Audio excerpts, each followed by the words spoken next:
যদি জিহাদ মাঠে মাগো মৃত্যু হয়, তোমার চোখে যেন জল ঝরে না। কিয়ামতে পরিচয় দিও তুমি আল্লাহ।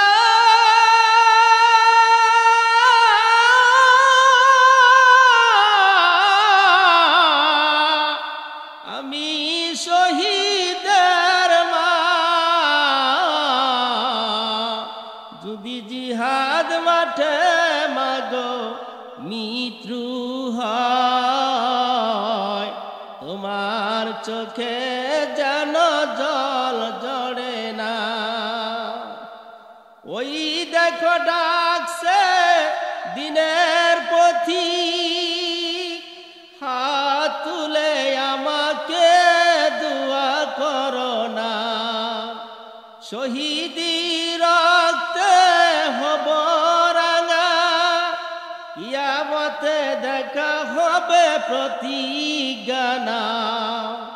আমার রক্তের পথে বাধা দিও না, কিয়ামতে পরিচয় দিবে তুমি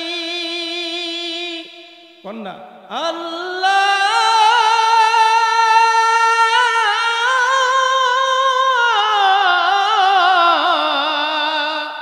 আমি শহীদের মা,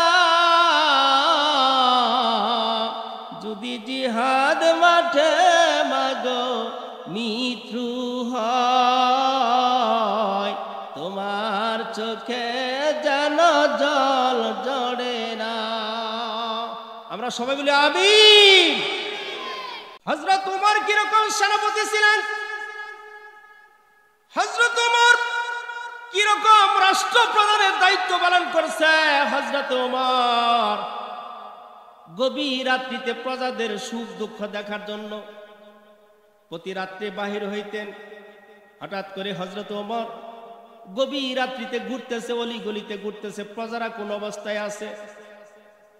এমন সময় মধুর কণ্ঠে একজন মহিলা প্রেমের গান গাইতেছে। ওমরের কানে ভেসে আসলো একটা মেয়ে মধুর কণ্ঠে প্রেমের গান গাইতেছে। হযরত ওমর আস্তে আস্তে করে বাড়ির কাছে গেলেন। যাওয়ার পরে ঘরের দরজায় লক করলেন, একটা টোকা দিলেন, দরজাও খুলে না, গানও বন্ধ হয় না। ঘরের ভিতরে মিটমিট করে আলো জ্বলতেছে, একটা মধুর কণ্ঠে একটা মেয়ে গান গাইতেছে। এমন সময় ওমর আরেকটা টোকা দিলেন, গান বন্ধ হয় না, দরজাও খুলে না। তৃতীয়বার টোকা দিলেন, গান বন্ধ হয় না, দরজাও খুলে না। হযরত ওমর বিকল্প অবস্থায় ঘরে প্রবেশ করলেন। করার পরে মহিলাকে জিজ্ঞাসা করতেছে, মহিলা এই গভীর রাত্রিতে মধুর কণ্ঠে কেন প্রেমের গান গাইছো? শরীয়ত সম্মত উপযুক্ত জবাব তুমি যদি না দিতে পারো, এই যে দেখো আমার কাছে তরবারি, এক্ষুনি তোমার গর্দানটা আমি উড়িয়ে দিব। কেন গান গাইছো?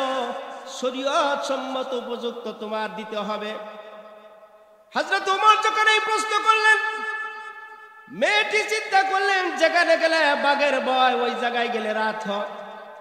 আমি যদি স্বপ্ন জানতে পারতাম এই রাস্তা দিয়ে ওমর যাবে, জীবনেও কোনোদিন আমি মধুর কণ্ঠে প্রেমের গান গাইতাম না। এখন আমি কি জবাব দিব ওমরকে? গান গায়ে তো আমি অপরাধ করেছি। মেয়েটি চিন্তা করতেছে, দুনিয়ার কত নেতা খেতাকে টাকা দেয়া কিনা যায়, কিন্তু আমিরুল মুমিনিন তো কোনো ঘুষও খাবে না। কথা ঠিক কিনা? দুনিয়ার কত নেতা খেতারে বিড়ি দেও কিনা যায়, সিগারেট দেও কিনা যায়, কিন্তু আমিরুল মুমিনিন ওনার শাসন সম্পর্কে ওনার ভালো ধারণা আছে। আমিরুল মুমিনিন তো হযরত ওমর তো 1 টাকাও ঘুষও খাবে না যে কিছু টাকা দিয়ে বিদায় করে দিব। আবার চিন্তা করলেন, এই গভীর রাত্রিতে কাউকে ডাক দিয়ে যে সুপারিশ করাবো, আমিরুল মুমিনিন তো কোনো সুপারিশও গ্রহণ করবে না। কারণ ওই মহিলা জানে কিছুদিন আগে তার একমাত্র কলিজার টুকরা সন্তান আবু সাহামা, এই সন্তানটা সামান্য পরিমাণ দোষ করেছিল, যার কারণে ওমর তাকে দরবারে হাজির করলেন। জল্লাদকে অর্ডার করলেন, জল্লাদ আমার এই ছেলেকে তুমি চাবুক মারো। জল্লাদ যাইয়া তার ছেলের সামনে যাইয়া আস্তে আস্তে চাবুক মারতেছে। আল্লাহু আকবার বলেন। আস্তে আস্তে করে চাবুক মারে। ওমর ডাক দিল, জল্লাদ আসামিকে কেউ কোনোদিন এইভাবে চাবুক মারে, কিভাবে চাবুক মারতে হয়? জল্লাদ রে, তোকে তো গায়ে পায়ে শক্তি দিয়া, শক্তি দেখি আমি তোকে চাকরি দিয়েছি, এইভাবে তো কেউ কোনোদিন এরকম কেউ চাবুক মারে না। তুমি কেমন করে এত শক্তি থাকাকালীন আস্তে আস্তে চাবুক মারতেছ? কিভাবে চাবুক মারতে হয় আমাকে চাবুকটা দাও। চাবুকটা নিজ হাতে নিয়া নিজের সন্তানটাকে মারতেছে। মারতে মারতে সন্তানটা কাতর হয়ে জমিনে পড়ে গেছে। সন্তানটা কাঁদতে, বাবা বাবা গো, আর তুমি আমারে মাইরো না, জীবনে কোনোদিন আর এই অন্যায় কাজ আমি করব না। বাবা রে, কত যত্ন করে না তুমি আমারে মানুষ করেছো, হে বাবা তুমি আমাকে মাইরো না, আর জীবনে আমি কোনোদিন এই ভুল কাজ করব না। হযরত উমর কোনো কথা শুনতেছে না। এমন সময় ছেলেকে এত প্রহার করতেছে, অনেক সাহাবীরা উপস্থিত ছিলেন। দৌড়ায় এসে উমরের পায়ে পড়ে গেছে, ডাক দিয়েছে, উমর তোমার কাছে জীবনে আমরা কিচ্ছুই চাই না, টাকা চাই না, বাড়ি চাই না, গাড়ি চাই না, কিচ্ছু চাই না। এই উমর, তোমার সন্তানটা সামান্য কিছু ভুল করেছে, মেহেরবানি করিয়া সন্তানটা তুমি জানে ভিক্ষা দাও। আমার ভাইরা রে, একটা সাহাবীর কথা হযরত উমর শুনলেন না, একটা সাহাবীর কথা উমর শুনলেন না। ছেলেটাকে মারতে মারতে জমিনে বিছায় ফেলাইছে, এমন জোরে সন্তানটা হাউমাউ করে কান্দে। ও আমার বাবারা, বিদেশ যদি কোনো সন্তান থাকে, ওই জায়গায় যদি কোনো মুসিবতে কোনো সন্তান পড়ে, এই বাংলাদেশ থেকে সবার আগে খবর পায় কে? জোরে বলেন। এবার বাইরে আমার সন্তানটাকে মারতেছে, এমন সময় সাইডে ছিল হযরত উমরের হুজরা। উমর যখন মারতেছে, ছেলেটা হাউমাউ করে কান্দে। এমন সময় উমরের বিবি ওই জায়গা থেকে শুনতেছে ছেলের কান্না, দৌড়ায় আসছে। আসার পরে প্রাণের স্বামীকে ডাক দে, বলে, প্রাণের স্বামী, তোমার কাছে আমি জীবনে কিচ্ছু চাই না, টাকা চাই না, বাড়ি চাই না, কোনো গহনা চাই না, শাড়ি চাই না। প্রাণের স্বামী, আমার সন্তানটা সামান্য কিছু ভুল করেছে, এই সন্তানটাকে আমি 10 মাস 10 দিন যাবৎ পেটে ধারণ করেছি। স্বামী গো, মার সামনে সন্তানকে মারলে কেমন আমার লাগে, আমার বুক ফাটিয়া চৌচির হয়ে যাইতেছে। স্বামী, তোমার দুটি পায়ে ধরি, মেহেরবানি করিয়া আমার সন্তানটাকে আমার বুকে ফিরাইয়া দাও। আমার ভাইয়েরা, স্ত্রী এমন সুন্দর করে ওমরকে বলতেছে, কিন্তু ওমর নিজের স্ত্রীর কথাও শুনলেন না। সন্তানটাকে মারতে মারতে দুনিয়া থেকে বিদায় করে দিলে। এই ছিল নেতা। আর এখনকার নেতার অবস্থা কি? হাইরে গরম, 16-17টা বছর কি গরমের গরম, ঠিক না? আজকে তারা কোথায়? এই জন্য আমি মাঝে মাঝে বলি, বেশি বড় হয়ে না, বাউরে ভাঙবে মাথা, বেশি ছোট হয়ে না, ছাগলে খাবে পাতা। কথা ঠিক কিনা? আমার বাইরে হযরত ওমর বিবির কথা শুনলেন না, সন্তানটাকে মারতে মারতে দুনিয়া থেকে বিদায় করে দিল। ওই যে মহিলা উমরের সঙ্গে যে কথা বলতেছে, ওই মেয়েটি চিন্তা করে, আহারে উমর তো কারো সুপারিশও নেবে না, এই গভীর রাত্রিতে গান গাইতে অপরাধ করছি, কি জবাব দিব উমরকে? আমার কাছে তো কোনো জবাব নাই। আমার ভাইয়েরা, এমন সময় চিন্তা করলেন, আজকে এই গভীর রাত্রিতে উমরকে যদি, আজকে উমরের হাত থেকে যদি আমার বাঁচতে হয়, এই পৃথিবীতে উমর কারো সামনে কোনোদিন মাথা নত করে না। কারোর সামনে উমর কোনোদিন দুর্বল না। এই পৃথিবীতে একটা জিনিসের উপর হযরত উমর দুর্বল, সেটা হইল আল্লাহর পাঠানো কুরআন। জোরে বলেন সুবহানাল্লাহ। উমর কিসের সামনে দুর্বল? জোরে বলেন কিসের সামনে? এই মেয়েটি চিন্তা করলেন, এই গভীর রাত্রিতে উমরের হাত থেকে যদি আমার বাঁচতে হয়, হযরত উমরকে কোরআনের আয়াত দিয়ে উমরকে আজকে আটকাইতে হবে। উনি চিন্তা করলেন উমরের হাতে, উমরের কাছে আজকে এই গভীর রাত্রিতে কোরআনের খেলাটা খেলায় দেখি। জোরে বলেন সুবহানাল্লাহ।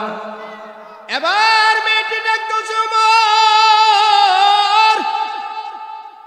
আপনি তো আমাদের রাজা, এই মদিনার প্রেসিডেন্ট, আমি হইলাম আমি একজন সাধারণ প্রজা।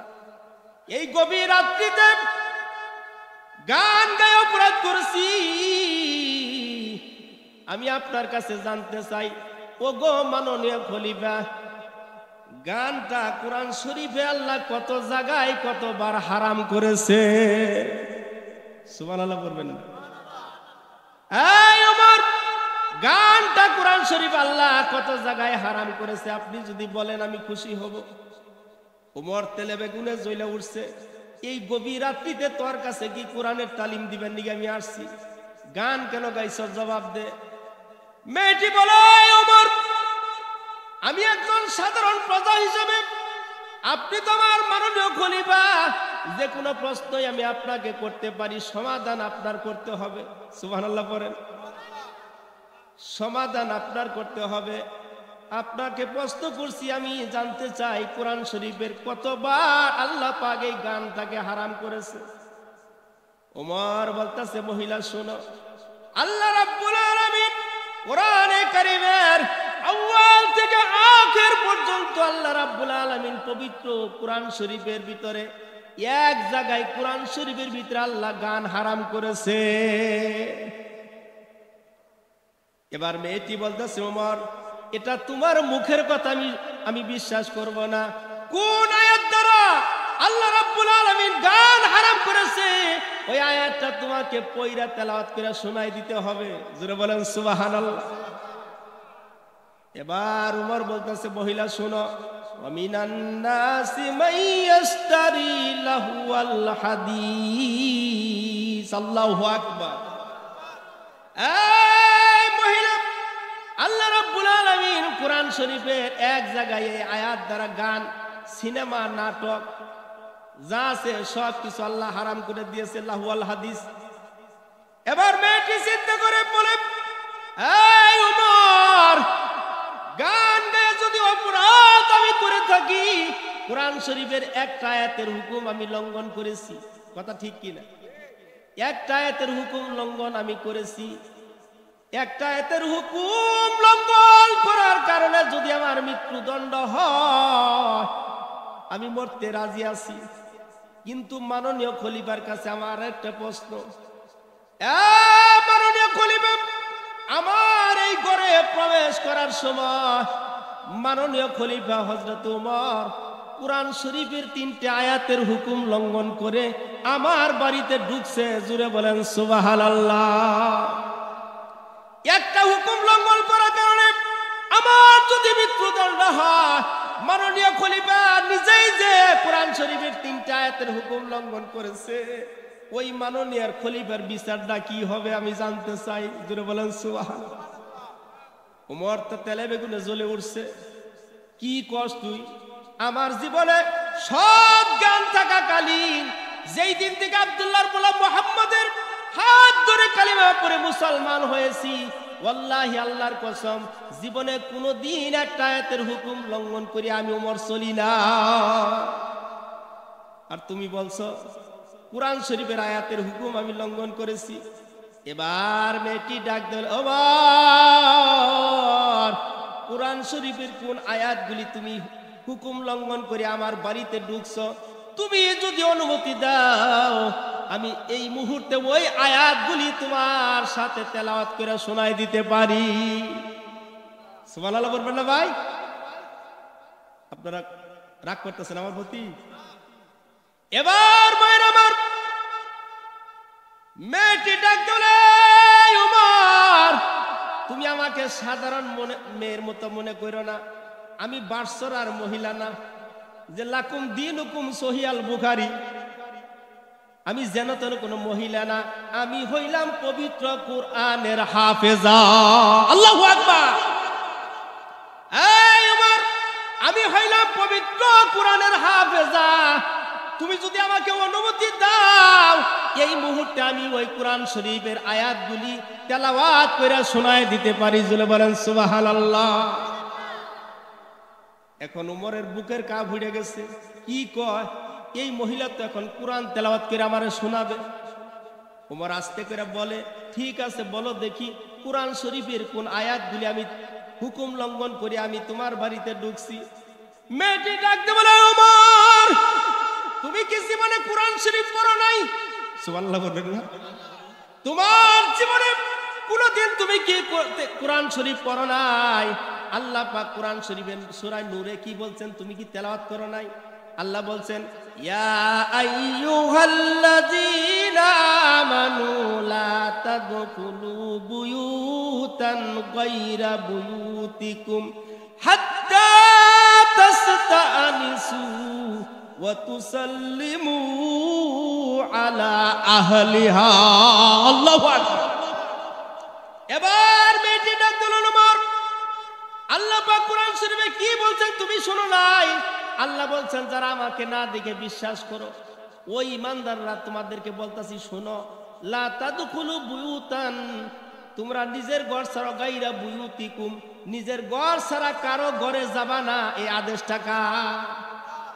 জোরে বলেন কার?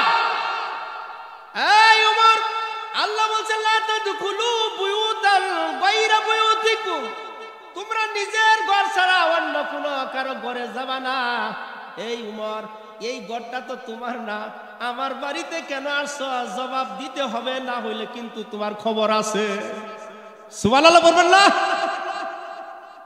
এই উমর, বুঝলাম তুমি আমার ঘরে আইসাই পড়ছো, কিন্তু কোরআন শরীফের আল্লাহ তারপরে কি বলছেন?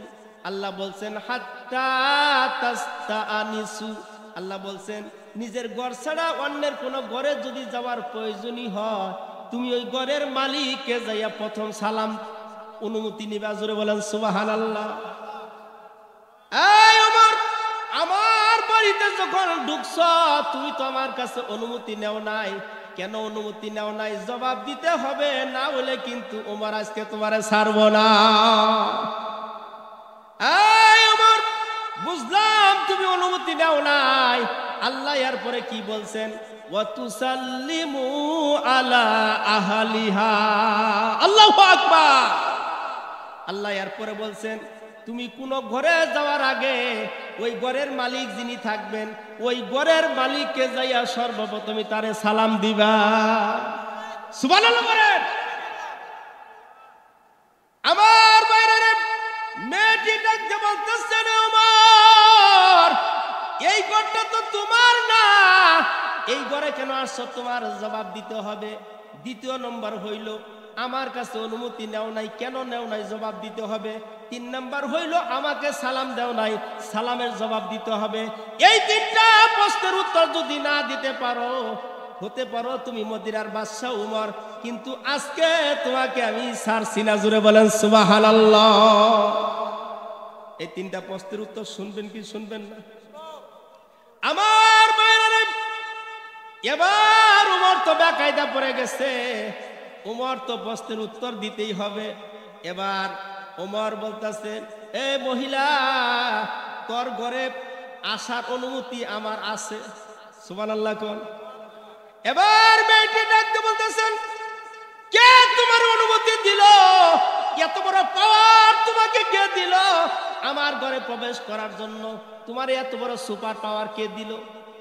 বলে আমার আল্লাহ দিছে। যদি আল্লাহ দিয়া থাকে তুমি কোরআন থেকে ওই আয়াতটা তেলাওয়াত করে আমারে শোনায়া দাও। সুবহানাল্লাহ পড়বেন না ভাই? এবার ওমর বলতেছে, শুনো মেয়ে, আল্লাযীনা ইম্মাক্কাল্লাহু ফিল আরদি আকামুস সালাতা ওয়া আতাউয যাকাতা ওয়া আমারু বিল মারুফি ওয়া নাহা আনিল মুনকার। আল্লাহু আকবার, জোরে বলেন আল্লাহু আকবার। এই উমর ডাকতে বলতেছেন মহিলা, আল্লাহ পাক বলছেন দুনিয়াতে যারা রাষ্ট্র ক্ষমতায় যাবা সর্বপ্রথমই কাগজপত্র গুছাইয়া সর্বপ্রথমই যে কাজটা হাতে নিবে নামাজকে কায়েম করে দিবা। জোরে বলেন সুবহানাল্লাহ। নামাজ কায়েম করার দায়িত্ব কার? আরে সরকারের। কার? আল্লাহ বলছেন যারা দুনিয়ার জমিনে প্রতিনিধি করবা, যারা ক্ষমতায় যাবা সর্বপ্রথমই তোমরা নামাজ কায়েম করবা। জোরে বলেন সুবহানাল্লাহ। 2 নম্বর হইল যাকাত আদায় করবা। এত বিস্তারিত আমি বলতে পারবো না। 3 নম্বর হইল ওয়া আমারু বিল মারুফি ওয়া নাহা আনিল মুনকার, সৎ কাজের আদেশ দিবা এবং অসৎ কাজ থেকে মানুষদেরকে বিরত রাখবা। জোরে বলেন সুবহানাল্লাহ। তাহলে সৎ কাজ থেকে আদেশ দেওয়া আর অসৎ কাজ থেকে বিরত থাকা এর দায়িত্বটা একমাত্র কাদের? জোরে বলেন কাদের? আমি অত দূর যাব না। উমর বলতেছে মহিলা, আল্লাহ বলছেন ওয়া আমারু বিল মারুফি ওয়া নাহা আনিল মুনকার, আমাকে আল্লাহ অসৎ কাজ থেকে মানুষদেরকে বিরত রাখার জন্য আমাকে তাগিদ দিয়েছে। তুই গান গায়ে অপরাধ করছ, এই জন্য আমি তোর ঘরে ঢুকছি। জোরে বলেন সুবহানাল্লাহ। এবার গান কেন গাইছ জবাব দে। আল্লাহু আকবার বলো। মেয়ে তো হতভম্ব হয়ে গেল। এবার গান কেন গাইছ জবাব দে। মেয়েটি চিন্তা করে আহারে কি জবাব দিব, এখন তার বুদ্ধি নাই। এবার মেয়েটি ডাকতে বলছে ওমর, তোমার মতো যোগ্য খলিফা যদি এই মদিনার মসজিদে না বসতো, আমার মতো মহিলা কোনদিন এই মধুর কণ্ঠে প্রেমের গান গাইতো না। সুবহানাল্লাহ বলে। উমর বলে অযোগ্য খলিফা। এখন সমস্যা আরো বাড়ছে না কমছে? জোরে বলে। ওমর বলতেছে মহিলা, আমি কেমন অযোগ্য খলিফা হইলাম এই জবাব তুই যদি না দিতে পারস তাহলে কিন্তু আজকে তোর খবর আছে। আমার ভাইরা, মেয়েটি বলতেছে তুমি তো অযোগ্য খলিফা। আসলে কই কি করে অযোগ্য হইলাম? কই কিছুদিন আগে আব্দুল্লাহ নামে একজন যুদ্ধের ময়দানে তুমি সেনাপতি বানায়া পাঠাইছো। ওই আব্দুল্লাহর পরিচয় সম্পর্কে তুমি কি জানো? কই না আমি জানি না, কিন্তু আমার সঙ্গে থাকে, বাড়ি কোথায়, কি করে আমি কোনোদিন তাকে জিজ্ঞাসা করি নাই। মেয়েটি ডাকতে যায় ওমর, ওই আব্দুল্লাহ হইল আমার নববধূ স্বামী, নতুন বিবাহ হয়েছে আমার। কিছুদিন আগে আব্দুল্লাহর সঙ্গে আমার বিবাহ হয়েছে। ওই আব্দুল্লাহ বিবাহের অনুষ্ঠান কবুল হওয়ার পরে এবার আব্দুল্লাহর ওই অনুষ্ঠানে মিষ্টি বিতরণ চলতেছিল। এমন সময় মদিনা থেকে একজন একটা ঘোড়া নিয়ে আসলো, একটা লোক একটা চিঠি হাতে নিয়ে আইসা আমার স্বামীর হাতে দিল। আমার স্বামী জানালা দিয়ে উকি দিয়া দেখলাম ওই চিঠিটা বারবার করে চুমা খাইতেছে। এবার দেখলাম কপালে লাগাইলো, আবার বুকে লাগাইলো, এইরকম ভাবে চিঠিটা এত কদর করতেছে। চিঠিটা পাইয়া আমার পকেটের ভিতরে রাখিয়া ওই আব্দুল্লাহ তখন ঘোড়ার উপরে চললো, মদিনার দিকে রওনা দিলেন। আমি ওই দিন আমার স্বামী আসবে বাসর সাজাইয়া, বাসর ঘর সুন্দর দিয়ে ফুল দিয়া সাজাইলাম, ফলগুলি সুন্দর করে কাইটা রাখলাম, আমার স্বামী খাবে। আমি বাসর ঘর সাজাইয়া সারা রাত কুরআন তেলাওয়াত করি, সুবে সাদিক হয়ে গেল, সূর্য উঠে গেল, আমার স্বামী আসলো না। 1 দিন 2 দিন 3 দিন এইভাবে 15 দিন পর্যন্ত ওয়েট করলাম, আমার স্বামী বাসর ঘরে আসলো না। জোরে বলেন সুবহানাল্লাহ। 15 দিন বাদে এক লোক আমাকে জিজ্ঞাসা করে, ডাক দিল আব্দুল্লাহর স্ত্রী রে, খবর পাইছনি তোমার স্বামী যুদ্ধের ময়দান থেকে বিজয়ী বেশে মদিনায় এসে পৌঁছেছে। জোরে বলেন সুবহানাল্লাহ। এবার আমি আবার সুন্দর করে আমার স্বামী আসবে বিদে বাসর সাজাইতে লাগলাম। সুন্দর করে বাসরগুলি সাজাইয়া আমি আবার কোরআন তেলাওয়াত করতে লাগলাম। একদিন হয়ে গেল, রাত্রি পুষাই গেল, আমার স্বামী আসে না। এইভাবে কয়েকদিন পর্যন্ত ওয়েট করলাম, আমার স্বামী আসে না। এবার একজন আমাকে খবর দিল, ও আব্দুল্লাহর স্ত্রী, খবর পাইছনি তোমার স্বামীকে, আব্দুল্লাহকে হযরত উমর আরেক যুদ্ধের ময়দানে সেনাপতি বানাইয়া পাঠাইছে। এবার যখন যুদ্ধের ময়দানে পাঠাইয়া দিছে, আমার স্বামী চিন্তা করলাম যুদ্ধে তো ভালো কাজে গেছে আমার স্বামীর জন্য দোয়া করলাম বিজয়ী বেশে যেন আমার স্বামীকে ফিরে আনে। আমি বাসর ঘর ভাঙ্গিয়া দিয়ে আবার আমি অপেক্ষা করতে লাগলাম। কিছুদিন বাদে একজন লোক এসে জিজ্ঞাসা করলো, খবর পাইছনি তোমার স্বামী যুদ্ধে বিজয় লাভ করে আবার মদিনায় এসে পৌঁছেছে? আমার স্বামীর খবর শুনিয়া আবার আমি সুন্দর করে এরকম বাসর ঘর সাজাইতে লাগলাম। সাজাইতে আমার স্বামী কয়েকদিন হয়ে আবার আসে না। আবার খবর পাইলাম আমার স্বামী যুদ্ধের ময়দানে আফ্রিকার ময়দানে সেনাপতি বানাইয়া ওই আফ্রিকার ময়দানে আবার যুদ্ধের ময়দানে পাঠাইয়া দিয়েছে। আফ্রিকার ময়দানে সম্রাট জার্জির এত বড় বিশাল সেনাপতি, এত বড় সুদক্ষ, এত বড় প্রভাবশালী ব্যক্তি সম্রাট জার্জি, মুসলমানরা যুদ্ধ করার জন্য আসতেছে। মুসলমানদের সেনাপতি আব্দুল্লাহ, অপরদিকে ওই দিকের সেনাপতি সম্রাট জার্জি চিন্তা করে দেখলেন মুসলমানদের সেনাপতি আব্দুল্লাহকে কি করে হত্যা করা যায়।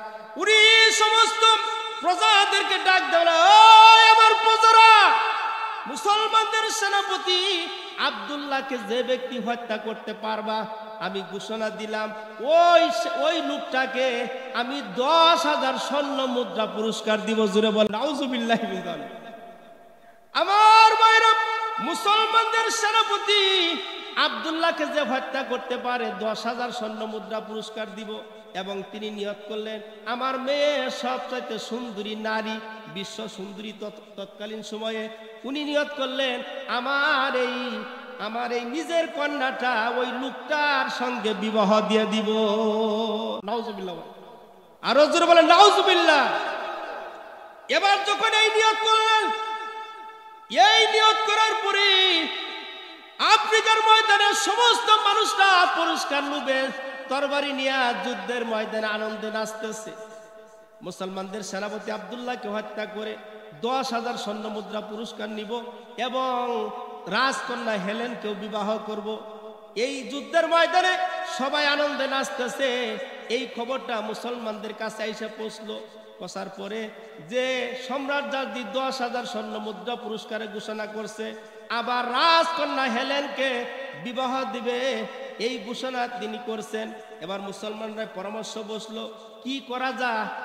ওই অনুষ্ঠানে ওই পরামর্শের ভিতরে এক একজন এক এক কল্পনা দিতেছে, এক এক ধারণা দিতেছে। ওই পরামর্শ অনুষ্ঠানে যুবক একটা পুরুষ, উনি ডাক দিয়েছে, আব্দুল্লাহ আমাকে যদি একটু কথা বলার অনুমতি দেন, আমি একটা কথা আপনার সামনে বলি। কি কথা বলবা? আমি চিন্তা করে দেখলাম সম্রাট জার্জি 10,000 স্বর্ণ মুদ্রা পুরস্কারে ঘোষণা দিছে, আবার রাজকন্যা হেলেনকে বিবাহ দিবে এই ঘোষণা দিছে। আপনি তার উল্টাটা ঘোষণা দিয়ে দেন। আপনি বলে দেন সম্রাট জার্জিরকে যে ব্যক্তি হত্যা করতে পারবে, ওই আফ্রিকার সেনাপতি সম্রাট জার্জিরকে যে হত্যা করতে পারবে তাকে 20,000 স্বর্ণ মুদ্রা পুরস্কার দিব। জোরে বলেন সুবহানাল্লাহ। কয় হাজার? 20,000 স্বর্ণ মুদ্রা পুরস্কার দিব। এবং এটাও ঘোষণা দিয়া দেন যে ব্যক্তি সম্রাট জার্জিরকে মারতে পারবে, আমি ঘোষণা দিয়া দিলাম ওই সম্রাট জার্জিরের একমাত্র কন্যা হেলেন যদি বন্দী থাকে, উনি যদি জীবিত থাকে, ওই রাজকন্যা হেলেনকে ওই যুবকের সঙ্গে বিবাহ দিয়ে দিব। সুবহানাল্লাহ বলবেন না? কষ্ট হইতেছে আপনাদের? এবার বাইরে আমার ওই মুসলমান যুবকটা বলতেছে আপনি তার উল্টাটা ঘোষণা দিয়ে দেন, 20,000 স্বর্ণ মুদ্রার ঘোষণা দিয়ে দেন। আবার রাজকন্যা হেলেন যদি বন্দী হয়, ওই রাজকন্যা হেলেনকেও তার সঙ্গে বিবাহ দিয়ে দিবেন। এবং আব্দুল্লাহ ডাক দেব যে এত পুরস্কার আমরা পাবো কোথায়, আমাদের তো এত টাকা নাই। ওই যুবক ডাক দিয়ে বলতেছে আফ্রিকার ময়দানের সম্রাট জার্জিরকে যদি আমরা হত্যা করতে পারি, পুরা আফ্রিকা আমাদের দখলে আইসা যাবে। ঠিক কিনা বেটি? পুরা আফ্রিকার সব সম্পত্তি আমাদের দখলে আইসা যাবে, পুরস্কার দিতে আমাদের কোনো অসুবিধা হবে না। জোরে বলেন সুবহানাল্লাহ। এবার সমস্ত পুরস্কারের ঘোষণা আব্দুল্লাহ সেনাপতি দিয়া দিলেন। দেওয়ার পরে মুসলমানদের ঈমান তাজা হয়ে গেল, সকলেই যুদ্ধের ময়দানে চলে গেল।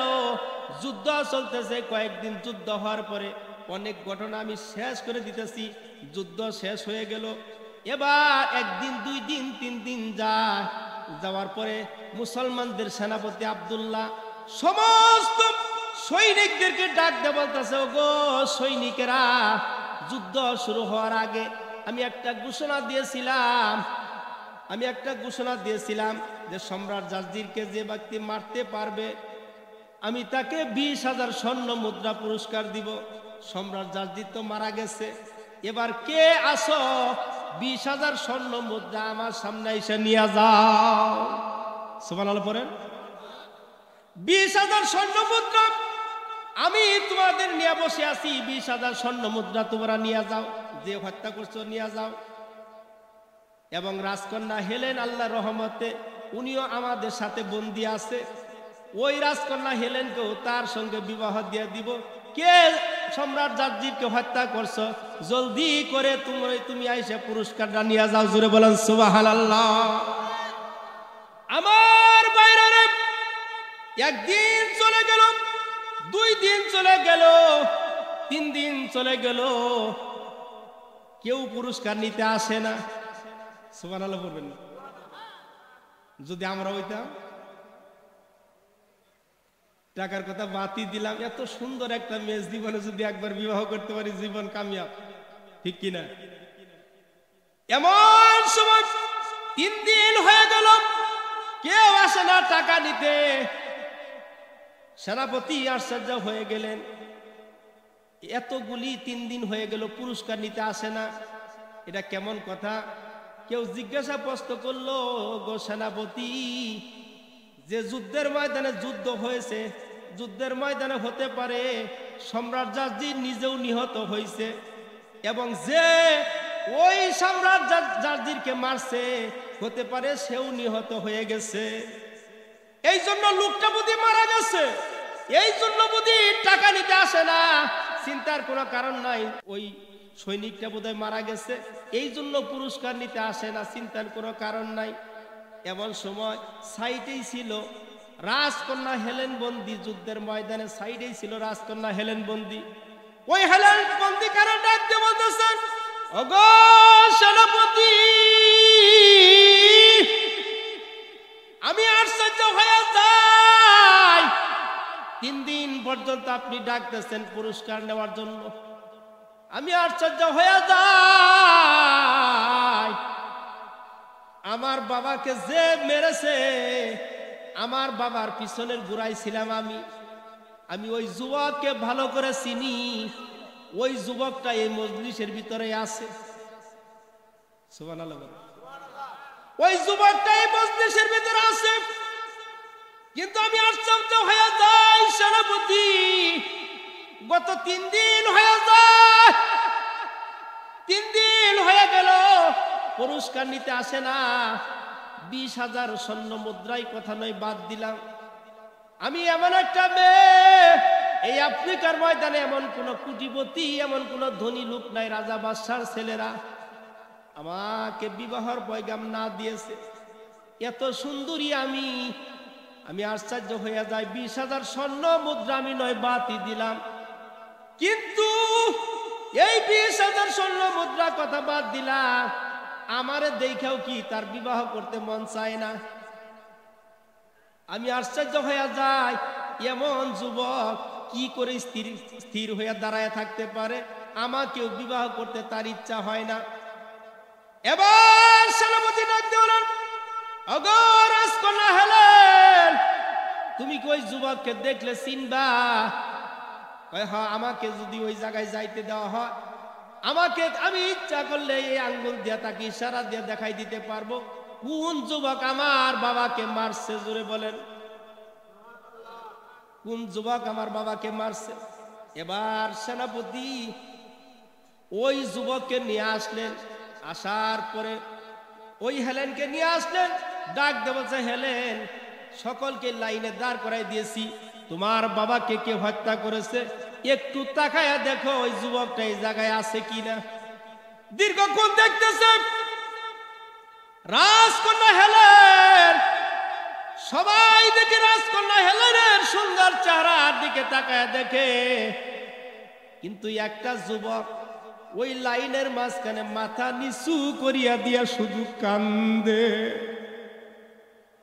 জর্জর করিয়া কান্দে। রাজকন্যা হেলেন ডাকতে বলতো, সেনাপতি, সব সৈনিকেরা দেখেন আমার দিকে তাকায় আছে, আপনার দিকে তাকায় আছে, কিন্তু ওই যে দেখেন 4 নম্বর কাতারে একটা যুবক দেখা যায়, সব যুবক আপনার দিকে তাকায় আছে,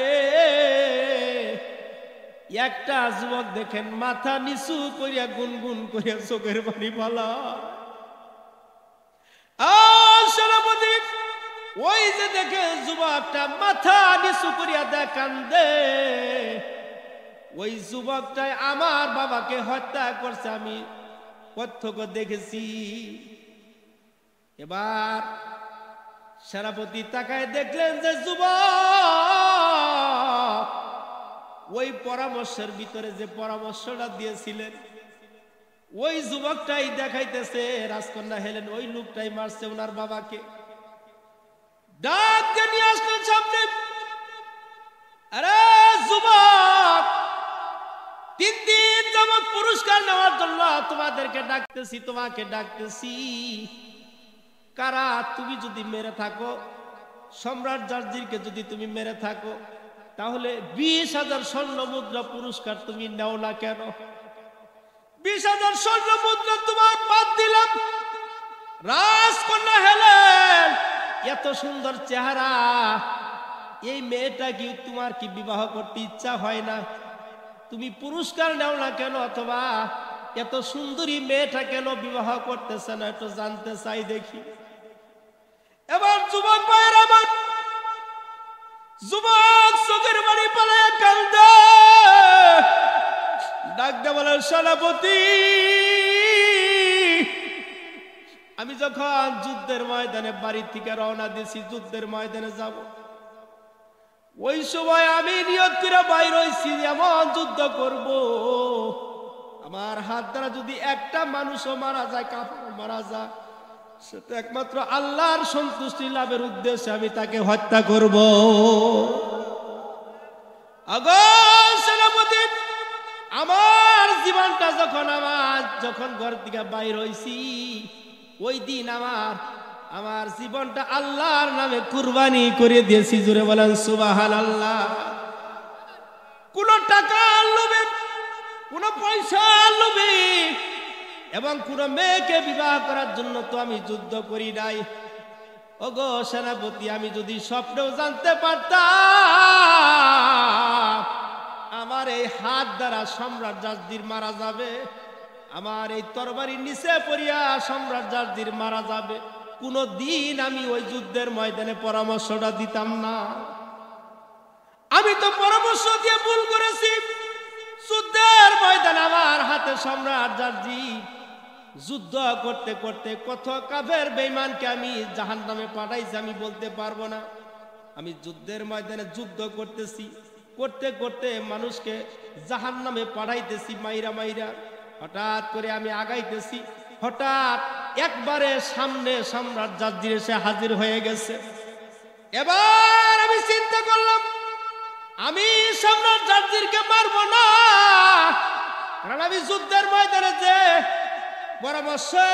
পরামর্শ দিয়েছিলাম, আমি খেয়াল দিয়েছিলাম 20,000 স্বর্ণ মুদ্রা পুরস্কার ঘোষণার কথা আমি বলছিলাম, এবং রাজকন্যা হেলেন যদি বন্দী থাকে তাকে বিবাহ প্রস্তাব আমি ঘোষণা দিয়েছিলাম। আমি তাকে মারবো না, যদি মারি তাহলে তোমার পুরস্কার নেওয়ার লাগবে, ঠিক কিনা বেটি? আমি চিন্তা করলাম সম্রাট জার্জিরকে মারবো না, এই নিয়ত করলাম। বারবার সম্রাট জার্জিরকে বললাম, ও সম্রাট জার্জি, তুমি যত পারো তুমি আমাকে আঘাত করতে পারো। সম্রাট জার্জির আমাকে আঘাত করতে লাগলেন তরবারি দিয়া। একটা আঘাত আমার গায়ে লাগতেছে না, সব আঘাতগুলি আমার ঢালে ফিরা যাইতেছে, সব আঘাতগুলি আমার ঢালে ফিরা যাইতেছে। হঠাৎ করে আমার মনের ভিতরে একটা সংকল্প আসলো, কে যেন আমাকে ডাক দিয়ে বলতেছে, এ যুবক, তুমি যে সম্রাট জার্জিরকে মারতেছো না, এই মুহূর্তে মুসলমানরা যদি যুদ্ধের ময়দানে ঠকে যায়, কিয়ামতের ময়দানে তুমি আল্লাহ রাব্বুল আলামিনের সঙ্গে কি জবাব দিবে? জোরে বলেন সুবহানাল্লাহ। তুমি যে মারতেছো না, এবার যদি কাফের বেঈমানেরা যুদ্ধের ময়দানে যদি জিতে চায়, কি জবাব দিবে আল্লাহর কাছে? কে যেন আমাকে পিছনে ডাক দিয়ে এই কথাটা বলল। পিছনে তাকায় দেখি কেউ নাই। কি জানি আমার মনের ভিতরে একটা চিন্তা জাগলো, কথা তো ঠিকই, আমি যদি এই মুহূর্তে এইরকম সম্রাট জার্জিরকে যদি না মারি, আর কাফের বেঈমানেরা যদি যুদ্ধের ময়দানে জিতে যায়, কিয়ামতের দিন আল্লাহ পাককে যদি আমাকে জিজ্ঞাসা করো, যুবক, তোমার একটা তরবারির আঘাতে সম্রাট জার্জির মারা যাইতো, তুমি কেন মারো নাই? মুসলমানরা ঠকেছিল, কি জবাব দিব? আল্লাহ যদি বলে জবাব দিয়ে জান্নাতে যাও, আমি আল্লাহর সামনে কি জবাব দিব? এই জন্য আমি সম্রাট জার্জিরকে এবার বললাম, বহু আঘাত করেছে, এবার একটা আমার আঘাত সহ্য করো। আল্লাহু আকবার। আরে সম্রাট জার্জির, বহু আঘাত করেছো, এবার একটা আঘাত আমি তোমাকে করি, তুমি সহ্য করো।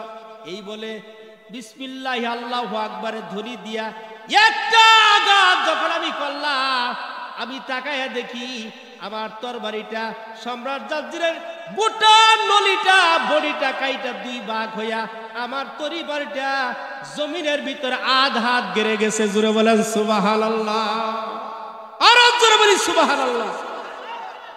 আরে আমি তো আসলে পুরস্কার নিতে আসি নাই, আমি তো আসলে ভুলে মাইরা ফেলাইছি, পুরস্কার আমি নিব না। এমন সময় রাজকন্যা হেলেন ডাক দিয়ে বলতেছে, ওগো সেনাপতি, আমি আপনার কাছে জানতে চাই, আপনার এই সোনার সাহাবীগুলি, আবার আপনার এই সৈনিকগুলি এই পৃথিবীর জমিনে কোন ইউনিভার্সিটিতে লেখাপড়া তারা করেছে? আমি জানতে চাই কোন বই পুস্তকগুলি, এত বই পুস্তকগুলি পড়ে এত সুন্দর মানুষ হয়েছে। আমার মনে ইচ্ছা যাচ্ছে ওই বিশ্ববিদ্যালয়ে আর ওই কিতাবটা পড়া আমার বড় ইচ্ছা জাগছে। বলেন সুবহানাল্লাহ। এবার সেনাপতি ডাকতে বলে, ওগো রাজকন্যা হেলেন, ওগো রাজকন্যা হেলেন, এটা দুনিয়ার কোন কিতাব না, এই কিতাব হইতেছে আল্লাহ পাক পাঠাইছে, যেই কিতাবের নাম হইল কোরআন। জোরে বলেন সুবহানাল্লাহ। এই পৃথিবীর জমিনে দুনিয়ার কোন ইউনিভার্সিটি নাই, একটা ইউনিভার্সিটি গারে হীরা, ওই ইউনিভার্সিটি একটাই কিতাব, যার চ্যান্সেলর হইল আল্লাহ রাব্বুল আলামিন, ভাইস চ্যান্সেলর হইল মুহাম্মদুর রাসূলুল্লাহ সাল্লাল্লাহু আলাইহি ওয়াসাল্লাম। এই কিতাবটা পড়ে এত সুন্দর মানুষ, এত সুন্দর মানুষে পরিণত হয়েছে। জোরে বলেন সুবহানাল্লাহ। আমায় একটা স্বপ্ন পূরণ করো ও গো দয়াময়, তোমার কথা বলতে গিয়ে মরণ যেন হয়। জোরে কোন ঠিক কিনা? আমি অটল যেন থাকতে পারি আল কোরআনের পথে, ধৈর্য নিয়ে থাকতে পারি দিন কায়েমের সাথে। আমি অটল যেন থাকতে পারি আল কোরআনের সাথে, ধৈর্য নিয়ে চলতে পারি দিন কায়েমের পথে। আমায় ধৈর্য দিও, সাহস দিও ওগো দয়াময়, তোমার কথা বলতে গিয়ে মরণ যেন হয় আমার, তোমার কথা বলতে গিয়ে মরণ যেন হয়। আমরা বলি আমিন।